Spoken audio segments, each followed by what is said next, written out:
गोपाल दास जी ऋषिकेश से। आपके श्री चरणों में मेरा साष्टांग प्रणाम महाराज श्री। महाराज जी, मैं आपकी कृपा से श्री वृंदावन धाम में 4-5 महीने से वास कर रहा हूँ और 2 बार ऋषिकेश भी गया हूँ माँ के पास, जो काफी वृद्ध हैं।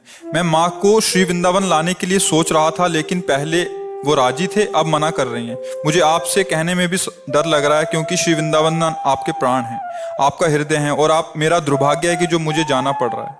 महाराज जी, मेरे लिए क्या आ गया है? आप उसको देख लीजिए। अब माँ की भी सेवा अनिवार्य है। जब आप कुछ नहीं कर सकते थे तब उसने अपने प्राणपन से आपका पोषण किया है। आज वो वृद्ध है, तो एक बार पूरा झुकाव उसकी तरफ कर लो और उसका सेवा सत्कार करके अंतिम निर्णय करो। फिर कभी भी कहीं भी रहो, कोई बात नहीं। वो यहाँ आए तो ठीक, ना आए तो आप हरिद्वार जाकर उसकी सेवा करो। श्रीधाम वृंदावन पर आसक्ति कर लो मन से, शरीर से, क्योंकि सेवा करनी चाहिए, माता पिता की सेवा करनी चाहिए। वो जीवन भर तुम्हारी सेवा की, पढ़ा लिखा के बड़ा किया। बहुत कठिन है बच्चा पालना। एक बच्चे को दे दिया जाए ना। एक दिन हमें याद है, सर्दी का समय था और पिताजी ने हमें लिटा लिया। इतना ध्यान है कि हमें थप्पड़ मारे गए थे, मतलब छोटी अवस्था थी, तो अब लघु शंका लगी। तो बच्चों का काम क्या है, कर दिया। रात में 4-6 थप्पड़ पिताजी मार के अल्लाह चल ले जाओ इस सारे को। ओ अम्मा, माँ लाखों बार लघु शंका की होगी, कभी ऐसा नहीं किया होगा। बच्चा पालना कोई साधारण बात नहीं है। पिताजी एक दिन बर्दाश्त नहीं कर पाए और वो 4 थप्पड़ जमा दिए। माता उसके कपड़ों में हक दिए हैं, उसके कपड़ों में मूत दिए हैं। कोई तो मुझे लगता है कि परमार्थ में वैराग्य भाव तो एक अलग है, निवृत्ति मार्ग। अगर निवृत्ति मार्ग के पथिक होते तो हम फिर दूसरी सलाह देते, लेकिन प्रवृत्ति मार्ग के पथिक हो, अभी कोई वैराग्य तो लिया नहीं है, तो माँ की जाके सेवा करना चाहिए। उसको जैसे शरीर पूरा हो, फिर राधा राधा राधा, फिर आगे मार्ग खुला है।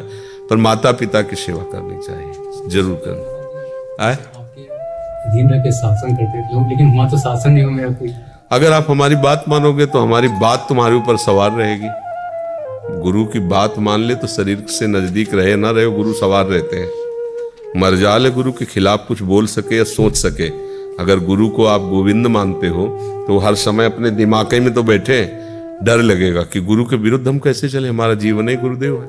तो कहीं भी रहो तो फिर आपको दिखाई देगा कि गुरु कृपा सिंधु हमारे ऊपर शासन कर रहे हैं, हमारे पास है।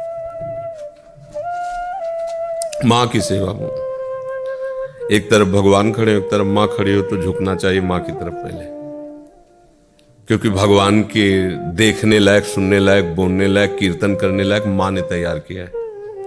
पहले उसके चरणों का सेवन, उसकी सेवा। जब आप भगवान को समर्पित हो जाएंगे तो भगवान फिर वो व्यवस्था कर देते हैं।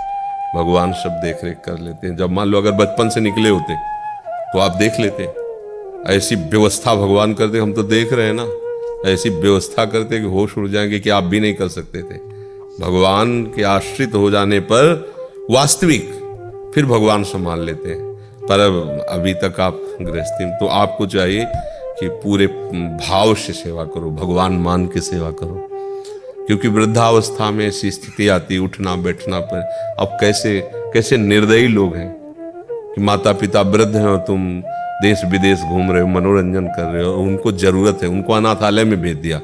अगर तुम्हें उस समय अनाथालय में भेज दिए होते तो तुम्हारी क्या दशा होती। तुमको अपना दूध पिला के छाती का इतना बड़ा किया, और जब उनको आवश्यकता हुई कि तुम 1 लोटा पानी दे सकते हो, थोड़ा भोजन दे सकते हो, तो तुम नई बहू लिए घूम रहे हो देश विदेश। और ऐसे कई उदाहरण हमारे सामने आए। माता पिता को अनाथालय, भोजन और वस्त्र से ज्यादा प्यार की जरूरत होती है जो वृद्ध जन है, क्योंकि उसी में वो पले हैं, जीवन हुआ है। तो जब उनके सामने आप जा करके मुस्कुरा के पूछोगे कैसे हो आप, या कोई सेवा के लिए, तो उनको सबसे ज्यादा इस बात से सुख हो, मेरा बेटा, मेरा पुत्र मेरे से प्रेम से बात। जब आप झिड़क दे और करोड़ों रुपया दे दे तो क्या है, वो रुपए के लिए थोड़ी। तो ये बात ध्यान रखना है। या तो निवृत्ति मार्ग का पथिक हो तो अलग बात हो गई, फिर भगवान देखते हैं। और प्रवृत्ति मार्ग में है तो अपने माता पिता को भगवान की तरह सेवा करनी चाहिए। माता पिता भगवान का स्वरूप है, सच्ची मानिए। हम जैसे माता पिता की बात आती है ना, तो चूंकि अब हम बचपन से बैरागी रहे हैं, और भाई हैं, उन्होंने सब सेवाएं की है, पर हम इस बात का आदर करते हैं कि पुत्र को चाहे अपने माता पिता की सेवा करे, यही सबसे पहली भगवत प्राप्ति की साधना है। अगर कोई और सेवा कर रहा है, कोई परेशानी नहीं, और आप वैराग्य मार्ग में हो तो बात अलग है, लेकिन अगर कोई नहीं है तो जरूरी है कि उस कर्तव्य को पहले निर्वाह करो, फिर आगे बढ़ो। समझ रहे ना? सुधाकर जी